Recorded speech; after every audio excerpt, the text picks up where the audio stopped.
My article from The Guardian is about a potentially submerging island in the South Pacific called Tuvalu.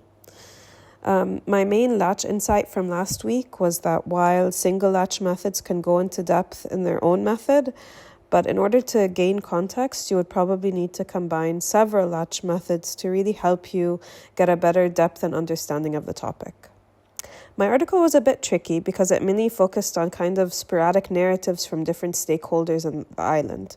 It wasn't very data-rich, making it a mix between system and an events-based model. The boundary mapping shown here revealed that while the article really focused on whether Tuvalu sinks or stays, it missed out on external factors like the situation on other Tuvaluan islands and power struggles between the US and China that could really influence its future. The events-based model seemed to be an inaccurate representation of the problems in Tuvalu. It made the issues appear one-dimensional and as if only one thing caused the next, which isn't particularly true. It limited the map to only events-based phenomena, while other factors like Tuvalu's economy or its geographical location and the relationships to one another, which are very integral to the issue, didn't really have a place in this model. Also in this model, the fact that there is a concrete start and end point isn't realistic, especially with issues related to climate change, just because there are so many ripple effects involved. And finally, it doesn't offer potential alternatives to the series of events. It doesn't answer questions like, what was life like on Tuvalu before sea levels began to rise? What happens if the land deposited proves to be inhabitable? Would people still want to leave? The system-based model revealed a lot of the complexities around why so many people want to leave Tuvalu. And in this model, it's not just because of climate change. It shows multi-layered aspects and feedback loops that are neither time-based or causal, yet equally linked to each other based on their relationships to one another.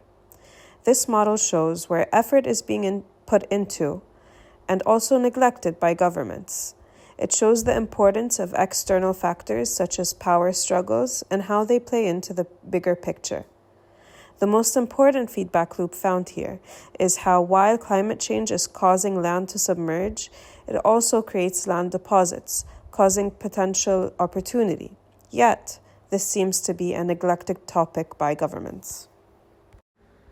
Because this article was so based on individual narratives, I just chose 3 main subjects on this infographic to reflect the overall message shown in the title. The graph of the sea levels shows the threat of Tuvalu's rising sea levels versus the rest of the world's. Second, there's the sentiment of Tuvaluans wanting to leave, which is represented by the number of climate visa applications versus the entire population of Tuvalu.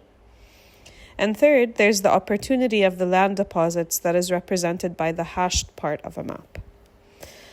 The elementary details are annotated. They give some context and exact numbers.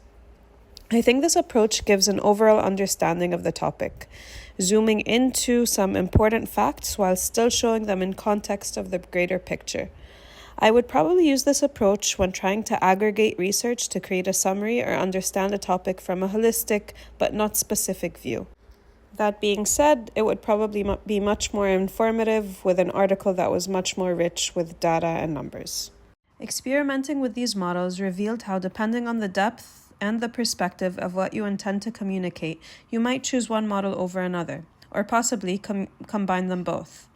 In my case, it revealed how looking at only one ill-chosen model can distort information, creating a sequence where one may not exist, like what I saw happen with my events-based model.